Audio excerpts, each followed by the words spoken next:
रात को 11 बजे एक घर में दो बहुओं के होते हुए भी सास बर्तन साफ कर रही थी। तभी बर्तनों की आवाज़ से परेशान होकर बड़ी बहू ने अपने पति से कहा कि जाओ अपनी माँ को मना करो कि इतनी रात को बर्तन को साफ ना करें। रोज रोज तुम्हारी माँ की वजह से नींद खराब होती है। साथ ही रोजाना तुम्हारी माँ सुबह 5 बजे ही उठ जाती हैं, फिर पूजा पाठ करना शुरू करके हमारी नींद खराब करती हैं। अब ना ही रात को चैन और ना ही सुबह को। अब जाओ, भी सोच क्या रहे हो? तुम्हारी माँ को मना करो। तभी उसका पति खड़ा होता है और रसोई की तरफ जाता है। रास्ते में उसे छोटे भाई के कमरे से भी वही आवाज़ सुनाई देती है जो बातें उसके कमरे में हो रही थीं।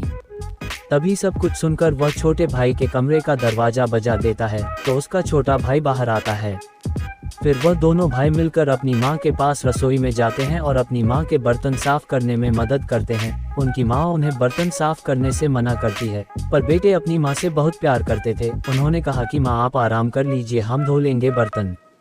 तब उनकी माँ ने कहा कि बेटा, इससे अच्छा तो तुम ये सब काम करने के लिए अपनी पत्नियों से भी कह सकते थे, मगर वह तो बस पूरा दिन टीवी और मोबाइल ही देखती रहती हैं, तुम क्यों नहीं उनसे कुछ कहते? तब उनका बड़ा बेटा बोला कि माँ, एक सच्चा इंसान वही है जो बिना बोले ही सब समझ जाए और अपनी सास के काम में हाथ बटाए। हम उनसे बार बार काम के लिए नहीं कहेंगे, क्योंकि दो बातें सुनकर काम करने वाले इंसान नहीं जानवर होते हैं। आपने हमारी शादी करवाई और हमने कर ली, मगर माँ आप ही ने तो कहा था कि माँ को माँ की जगह मानो और पत्नी को पत्नी की जगह। और रही बात घर का काम करने की, तो एक दिन हमारी पत्नियाँ सारा काम बिना बोले ही जरूर करेंगी। और वैसे भी माँ, अगर मान लो कि हमने उन्हें काम के लिए कहा और उन्होंने मना किया तो शायद हमें गुस्सा भी आ सकता है और घर में झगड़ा भी हो सकता है। इसीलिए माँ, जब उनका मन करेगा तो वह खुद ही काम करेंगी। बाकी हम दोनों बेटे हैं ना आपके साथ माँ। इतने में ही उनके पिताजी भी आ गए और उन्होंने उनकी सारी बात भी सुन ली थी। तभी वह भी उनके साथ बर्तन मंजवाने लग गए। ये सब देखकर उनके दोनों बेटे हंसने लगे तो पिता ने कहा, भाई हंस क्यों रहे हो?